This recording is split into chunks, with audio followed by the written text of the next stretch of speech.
নমস্কাৰ এই মুহূৰ্তত আহি পৰিছে ৰাতিপুৱাৰ কেইবাটাও গুৰুত্বপূৰ্ণ খবৰ। আজি হৈছে 18 জুন। অসমৰ লগতে ভাৰতৰ বিভিন্ন প্ৰান্তৰ পৰা এনে ধৰণৰ খবৰসমূহ নিতৌ চাবৰ কাৰণে চেনেলটো ছাবস্ক্ৰাইব কৰি ভিডিঅ'টোত এটা লাইক কৰি দিব।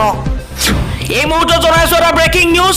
মুছলমান ছাত্ৰ ছাত্ৰীৰ ভৱিষ্যত অন্ধকাৰ কৰিছে বিজেপি চৰকাৰে। এক ডাঙৰ খবৰ জনাইছো মৌলানা বদৰুদ্দিন আজমলৰ এই ডাঙৰ অভিযোগ।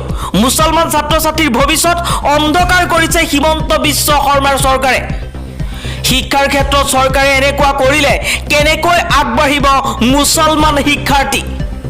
চিকিৎসা বিজ্ঞানৰ শিক্ষাৰ ক্ষেত্ৰত সংৰক্ষণক লৈ মৌলানা বদৰুদ্দিন আজমলৰ এই মন্তব্য।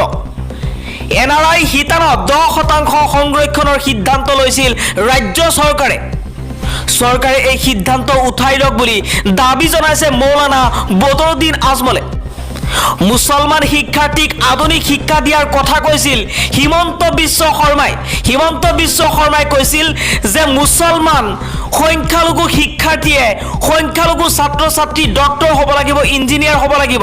কিন্তু এইবাৰ মুছলমান শিক্ষাৰ্থীক আধুনিক শিক্ষা দিয়াৰ কথা কোৱাৰ পাছতো কিয় মুছলমান শিক্ষাৰ্থীক বঞ্চিত কৰিছে? মৌলানা বদৰুদ্দিন আজমলে কৈছে, আমি বহু দুখীয়া ল'ৰা ছোৱালীক বিনামূলীয়াকৈ প্ৰশিক্ষণ দিছিলোঁ। আমাৰ আজমল ছুপাৰ 40ৰ পৰা বহু শিক্ষাৰ্থী নীট পৰীক্ষাত উত্তীৰ্ণ হৈছে। আজমলে কেতিয়াও মুছলমান ধৰ্ম চাই শিক্ষা দিয়া নাই। হিন্দু মুছলমান খ্ৰীষ্টান সকলোকে আমি প্ৰশিক্ষণ দিছোঁ বুলি মন্তব্য কৰিছে আজমলে। সকলোকে ভাল শিক্ষা দিয়াই মৌলানা বদৰুদ্দিন আজমলৰ লক্ষ্য বুলি মন্তব্য কৰিছে মৌলানা বদৰুদ্দিন আজমলে।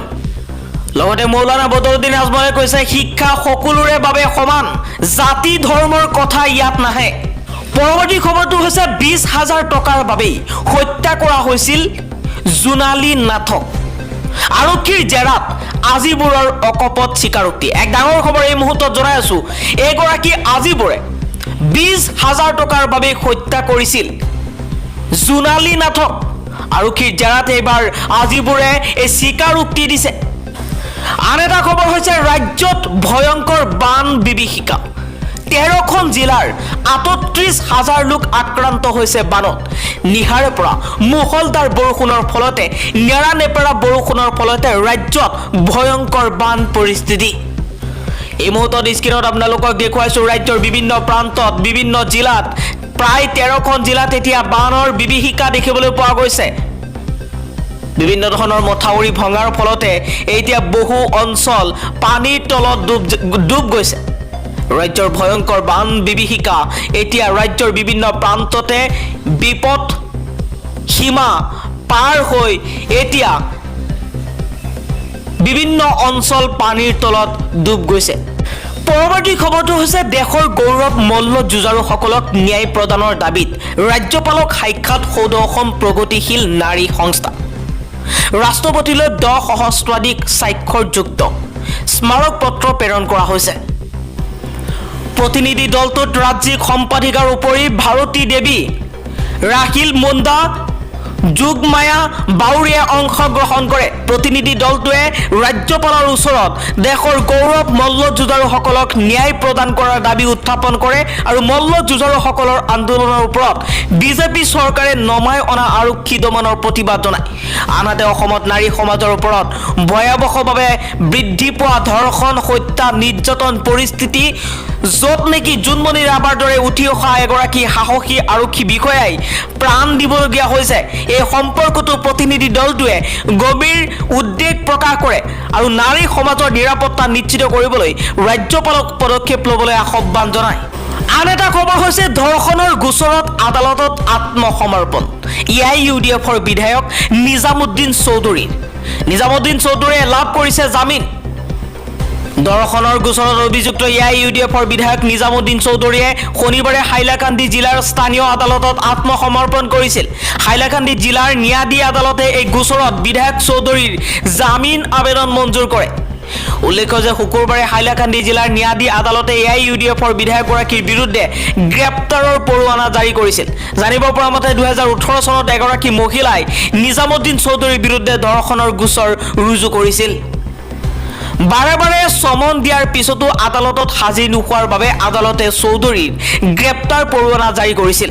মন্তব্য যে 2016 চনত প্ৰথমবাৰৰ বাবে আলগাপুৰৰ পৰা নিৰ্বাচিত হোৱা চৌধুৰীয়ে 2021 চনৰ বিধানসভা নিৰ্বাচন আসনখন অক্ষুণ্ণ ৰাখিছিল।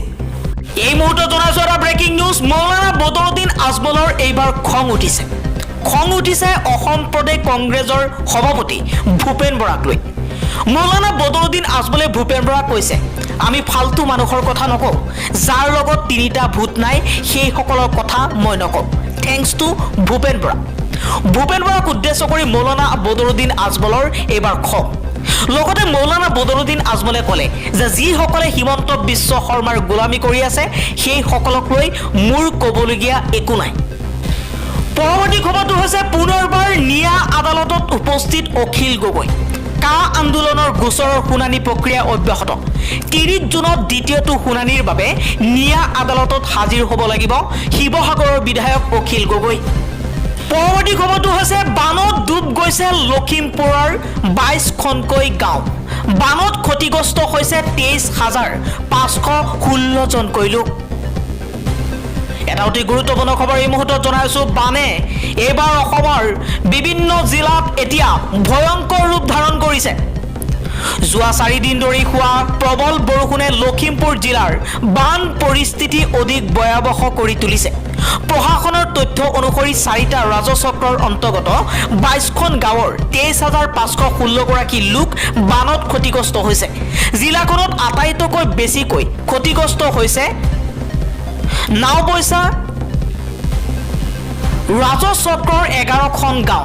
এই 11খন গাঁৱৰ 22,466 জন লোক বানত ক্ষতিগ্ৰস্ত হৈছে। আন এটা খবৰ হৈছে মণিপুৰত নিৰ্বাপিত হোৱা নাই বিদ্ৰোহৰ অগ্নি। প্ৰতিবাদকাৰীয়ে জ্বলাই দিছে বিজেপিৰ কাৰ্যালয়। এক ডাঙৰ খবৰ জনাইছো, মণিপুৰত এতিয়া উত্তপ্ত পৰিস্থিতি। মণিপুৰত নিৰ্বাপিত হোৱা নাই এতিয়া বিদ্ৰোহৰ অগ্নি আৰু প্ৰতিবাদকাৰীয়ে আজি জ্বলাই দিছে বিজেপিৰ কাৰ্যালয়। বৰ্তমান সময়তো চাম কথা নাই মণিপুৰৰ প্ৰতিবাদকাৰীৰ প্ৰতিবাদ। পৰিস্থিতি নিয়ন্ত্ৰণৰ বাবে কেন্দ্ৰীয় চৰকাৰে হাজাৰ হাজাৰ সেনা মণিপুৰলৈ প্ৰেৰণ কৰাৰ পিছতো এতিয়া পৰিস্থিতি নিয়ন্ত্ৰণত অহা নাই। অশান্ত পৰিস্থিতিৰ প্ৰতি লক্ষ্য ৰাখি বিভিন্ন ঠাইত কাৰফিউ জাৰি কৰাৰ লগতে ইণ্টাৰনেট সেৱাও কৰ্তন কৰিছে 20 জুনলৈকে। এনে পৰিস্থিতিতে নিশা উন্মুক্ত প্ৰতিবাদকাৰীয়ে শুকুৰবাৰে ভাৰতীয় জনতা পাৰ্টিৰ এটা কাৰ্যালয় ভাঙি লণ্ড বন্ধ কৰি দিয়াৰ খবৰ আহি পৰিছে। অৱশ্যে এই ঘটনাত কোনো লোক হতাহত হোৱাৰ খবৰ এতিয়ালৈকে পোৱা নাই। প্ৰতিবাদকাৰীয়ে ভাঙি লণ্ড বন্ধ কৰাৰ পিছত কাৰ্যালয়টো জ্বলাই দিবলৈ উদ্যত হৈছিল যদিও যথেষ্ট তৰ্ক বিতৰ্কৰ অন্তত প্ৰতিবাদকাৰীসকল আঁতৰি যায়। ইয়াৰ পূৰ্বে যোৱা বৃহস্পতিবাৰে ইম্ফলৰ কংবাত থকা কেন্দ্ৰীয় বৈদেশিক পৰিক্ৰমা ৰাজ্যিক মন্ত্ৰী RK ৰঞ্জন সিঙৰ চৰকাৰী বাসগৃহ জ্বলাই দিছিল প্ৰতিবাদকাৰীয়ে। মন্ত্ৰীগৰাকী কেৰালা থকাৰ সময়তে ঘৰটোত জুই লগাই দিছিল প্ৰতিবাদকাৰীসকলে। উত্তপ্ত হৈ পৰিছে এতিয়া মণিপুৰ। এতিয়াও চাম কথা নাই মণিপুৰৰ পৰিস্থিতি।